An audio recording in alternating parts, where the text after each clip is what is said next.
रात का अंधेरा। आसमान में एक भी तारा नहीं था, जैसे किसी ने सब छुपा दिए हो। सुनसान सड़क, एक पुरानी हवेली जो अब खंडहर बन चुकी थी। अकेली रिया उस हवेली के सामने खड़ी थी। उसके दिल में एक अजीब सा डर था। हवेली की खिड़कियां टूटी हुई थीं, जैसे किसी ने गुस्से में तोड़ी हो। खिड़कियों से अंदर का अंधेरा झांक रहा था। दरवाज़ा पुराना और सड़ा हुआ था, जैसे सालों से न खोला गया हो। उस पर जंग और धूल की मोटी परत थी। रिया ने एक गहरी सांस ली। उसके दिल की धड़कन तेज हो रही थी। उसे अपने दोस्तों की बात मानकर यहाँ नहीं आना चाहिए था। वे सब उसे चिढ़ा रहे थे। उन्होंने कहा था कि यह हवेली भूतिया है, यहाँ कोई नहीं आता, यह जगह शापित है। लेकिन रिया को डर नहीं लगता था। या शायद वह खुद को बहादुर दिखाना चाहती थी, या शायद वह खुद को समझा रही थी। उसके मन में कई सवाल थे। उसे इस हवेली के बारे में लिखना था, उसकी कहानी, एक ऐसी कहानी जो सबको हैरान कर दे। रिया ने धीरे से दरवाज़ा धकेला। दरवाजे की चरमराहट ने सन्नाटे को तोड़ा। दरवाज़ा चरमराता हुआ खुला, जैसे विरोध कर रहा हो। अंदर का अंधेरा और गहरा हो गया। अंदर अंधेरा था, सिर्फ चांद की हल्की रोशनी अंदर झांक रही थी। हर चीज़ धुंधली दिख रही थी। हवा में धूल और सीलन की गंध थी, जैसे सालों से यहाँ कोई नहीं आया हो। रिया ने अपना मोबाइल फ़ोन निकाला और टॉर्च ऑन की। रोशनी ने अंधेरे को चीर दिया। हवेली अंदर से और भी डरावनी थी। हर कोने में अजीब सी खामोशी थी। फर्श पर धूल की मोटी परत जमी थी। हर कदम पर धूल उड़ रही थी। दीवारों पर पुराने फोटो फ्रेम्स लटके थे, जिनमें से कुछ टूटे हुए थे। तस्वीरें धुंधली हो चुकी थीं। रिया धीरे धीरे अंदर गई। उसकी नज़र हर चीज़ पर थी। हर आवाज़ उसे चौकन्ना कर रही थी। ऐसा लग रहा था जैसे समय यहाँ रुक गया हो। हर चीज़ वैसी ही थी जैसी सालों पहले थी। हवेली के अंदर सन्नाटा छाया हुआ था। सिर्फ रिया के कदमों की आहट गूंज रही थी। उसे अजीब सी फुसफुसाहट सुनाई दे रही थी, जैसे कोई उसे बुला रहा हो। उसने अपने कदम रोक दिए और ध्यान से सुना। फुसफुसाहट बंद हो गई। रिया ने खुद को समझाया कि यह सब उसके दिमाग का वहम है। वह आगे बढ़ी। एक कमरे का दरवाज़ा अचानक हवा से खुला। रिया चौंकी। उसने टॉर्च की रोशनी उस कमरे में डाली। कमरा खाली था, एक टूटी हुई कुर्सी के अलावा। लेकिन रिया को ऐसा लग रहा था जैसे कोई उसे देख रहा है। उसकी पीठ पर ठंडी हवा का एहसास हुआ। उसने मुड़कर देखा। पीछे कोई नहीं था, लेकिन उसे साफ साफ महसूस हुआ कि कोई यहाँ है, उसके साथ। एक ठंडी हवा का झोंका फिर से उसके ऊपर से गुजरा। रिया के रोंगटे खड़े हो गए। उसे अब डर लगने लगा था। उसने सोचा कि शायद उसके दोस्त सही कह रहे थे, यह हवेली वाकई भूतिया है। रिया हवेली के बारे में और जानना चाहती थी। हवेली के बारे में कई कहानियां सुनी थीं, लेकिन सच्चाई जानने की उत्सुकता उसे वहां खींच लाई। उसने अपने एक दोस्त को कहा था कि वह इस हवेली के बारे में पता लगाए। दोस्त ने भी सुनी सुनाई बातों पर विश्वास नहीं किया था। कुछ देर बाद उसके दोस्त ने उसे मैसेज किया। रिया ने तुरंत मैसेज पढ़ा। मैसेज में लिखा था, इस हवेली में एक परिवार रहता था। परिवार बहुत खुशहाल था। एक रात चोर घुस आए। हवेली में घुसते ही उन्होंने परिवार को बंधक बना लिया। उन्होंने पूरे परिवार को मार डाला। परिवार की चीखें हवेली की दीवारों में गूंजती रहीं। तब से यह हवेली सुनसान है। कोई भी यहाँ रहने की हिम्मत नहीं करता। लोग कहते हैं कि उनकी आत्माएं अभी भी यहाँ भटकती हैं। हवेली में अजीब आवाजें और परछाइयां दिखती हैं। रिया ने मैसेज पढ़ा और सोचा, तो क्या वो फुसफुसाहट, क्या वो सच में आत्माओं की आवाजें थीं? क्या वो परिवार की आत्माएं थीं? रिया के मन में कई सवाल उठने लगे। उसे अब और डर लगने लगा था। हवेली की हर आवाज उसे डरा रही थी।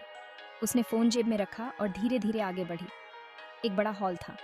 हॉल में अजीब सी ठंडक थी। हॉल के बीचों बीच एक सीढ़ी थी जो ऊपर जाती थी। सीढ़ियाँ बहुत पुरानी और जर्जर थीं। सीढ़ियों के नीचे एक पुराना पियानो रखा था। पियानो पर धूल की मोटी परत जमी थी। रिया पियानो के पास गई। उसने पियानो को ध्यान से देखा। उसने धीरे से उसकी कीज पर हाथ रखा। कीज बहुत ठंडी थी। अचानक पियानो ने अपने आप बजना शुरू कर दिया।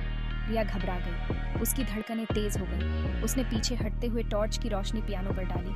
उसकी आंखें चौंधिया गईं, लेकिन वहां कोई नहीं था। हवेली की रहस्यमयी कहानियां सच होती दिख रही थीं। रिया ऊपर के कमरे में गई। कमरा बहुत बड़ा था और हर कोने में एक अजीब सी खामोशी थी। एक तरफ बिस्तर पड़ा था, जिस पर सफ़ेद चादर बिछी थी। कमरा जैसे सालों से किसी का इंतजार कर रहा था। चादर पर धूल की परत जम चुकी थी। रिया ने धीरे से धूल हटाई। एक टेबल पर एक लैंप और कुछ किताबें रखी थीं। किताबें बहुत पुरानी और धूल से ढकी हुई थीं। रिया टेबल के पास गई। उसने धीरे से किताबों को हटाया। किताबों के नीचे एक डायरी रखी थी। रिया ने डायरी उठाई। उसकी आंखों में एक चमक आ गई। डायरी पुरानी थी, उसके पन्ने पीले पड़ चुके थे। उसने डायरी खोली और पन्ने पलटने लगी। डायरी में एक युवती की लिखावट थी। लिखावट बहुत सुंदर और साफ थी। रिया ने पढ़ना शुरू किया। प्रिय डायरी, उसने धीरे धीरे पढ़ा। आज मैं बहुत डरी हुई हूँ। हर तरफ अजीब सी खामोशी है। मुझे लगता है कि कोई हमें देख रहा है। हर कदम पर एक अजीब सी नज़र है। पिताजी कहते हैं कि यह मेरा वहम है, लेकिन मैं जानती हूँ कि यह सच है। लेकिन मुझे यकीन है कि यहाँ कुछ तो गड़बड़ है। हर रात कुछ न कुछ अजीब होता है। मैं रात को अजीब सी आवाज़ें सुनती हूँ। रिया ने आगे पढ़ा। आवाज़ें जैसे किसी की फुसफुसाहट। आज रात मेरे कमरे में कोई था। उसकी परछाई दीवार पर साफ दिख रही थी। मैंने उसे साफ देखा। एक काला साया। वो धीरे धीरे मेरी तरफ बढ़ रहा था। वो मेरे पास आ रहा था। मैंने चिल्लाई। पिताजी दौड़े आए। उनकी आंखों में चिंता थी, लेकिन उन्हें कुछ नहीं दिखा। कमरा खाली था, जैसे कुछ हुआ ही ना हो। वो कहते हैं कि मैं सपना देख रही थी, लेकिन मेरे दिल की धड़कन तेज थी। लेकिन मैं जानती हूँ कि जो मैंने देखा वो सच था। रिया ने डायरी बंद की और गहरी सांस ली। रिया ने डायरी पढ़ना बंद कर दिया। उसे अब समझ आ गया था कि इस हवेली में क्या हुआ था।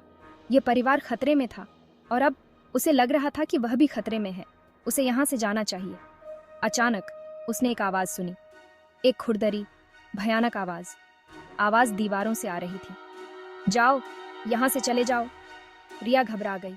उसने टॉर्च की रोशनी चारों तरफ घुमाई, लेकिन वहाँ कोई नहीं था। आवाज़ फिर आई, इस बार और भी जोर से।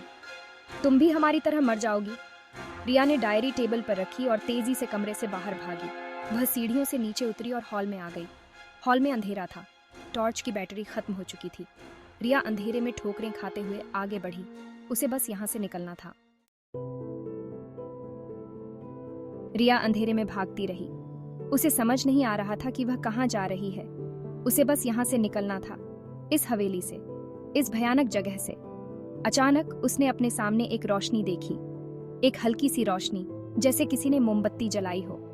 रिया उस रोशनी की तरफ भागी। जैसे जैसे वह पास जाती गई, रोशनी तेज होती गई। रोशनी एक कमरे से आ रही थी। रिया कमरे के दरवाजे पर पहुंची। उसने हिम्मत करके दरवाजा खोला और अंदर चली गई। कमरे में एक मोमबत्ती जल रही थी, जिसकी रोशनी से पूरा कमरा जगमगा रहा था। कमरे के बीचों बीच एक महिला खड़ी थी। उसने सफेद साड़ी पहनी हुई थी और उसके बाल खुले हुए थे। उसका चेहरा पीला था और उसकी आंखें लाल थीं। वो बिल्कुल वैसे ही दिख रही थी जैसे डायरी में लिखा था। रिया उसे देखकर सन्न रह गई। उसे समझ नहीं आ रहा था कि वो क्या करे। वो भागे या वहीं खड़ी रहे। महिला ने रिया को देखा और मुस्कुराई। उसकी मुस्कान बहुत ही डरावनी थी। उसने रिया की तरफ हाथ बढ़ाया और कहा, तुम वही हो ना, जो हमारी कहानी दुनिया को बताएगी? रिया ने डरते डरते कहा, हाँ, मैं। महिला ने कहा, तुम हमारी मदद करोगी? उसकी आवाज में दर्द था। रिया ने हिम्मत करके कहा, मैं नहीं जानती।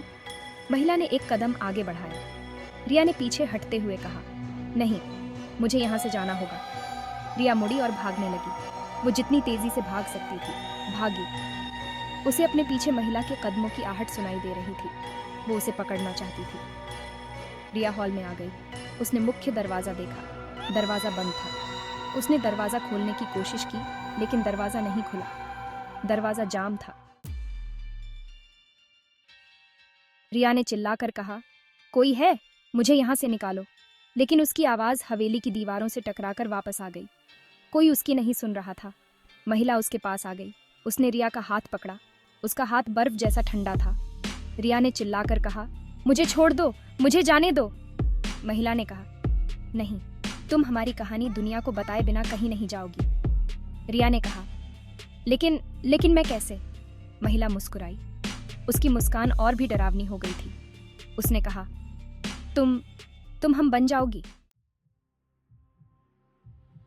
रिया ने घबराकर कहा, क्या मतलब? महिला ने कहा, हमारी आत्मा को शांति नहीं मिली है, हमें न्याय चाहिए। उसकी आवाज़ अब गुस्से से भरी हुई थी। रिया ने कहा, लेकिन मैं क्या कर सकती हूँ? महिला ने कहा, तुम दुनिया को बताओ कि हमारे साथ क्या हुआ था।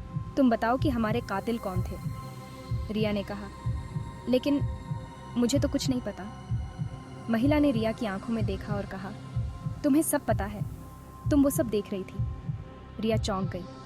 उसे समझ नहीं आ रहा था कि महिला क्या कह रही है, वो क्या देख रही थी। महिला ने फिर कहा, तुम वो सब देख रही थी अपने सपने में। रिया की आंखें फिर से चौड़ी हो गईं। सपना? क्या यह सब एक सपना था? रिया अचानक उठी। वो अपने बिस्तर पर लेटी हुई थी। उसके माथे पर पसीना था। उसने चारों तरफ देखा। वो अपने कमरे में थी। सूरज की रोशनी उसके कमरे में आ रही थी। रिया ने राहत की सांस ली। ये सब एक बुरा सपना था, एक बहुत ही बुरा सपना। लेकिन तभी उसकी नज़र अपने हाथ पर पड़ी। उसके हाथ पर एक ठंडा एहसास हो रहा था, जैसे किसी ने उसका हाथ पकड़ा हो, और उसके हाथ पर एक निशान था, एक ठंडा गीला निशान। रिया समझ गई, ये कोई सपना नहीं था, ये सब सच था। और अब वो उनके साथ फंस चुकी थी, हमेशा के लिए।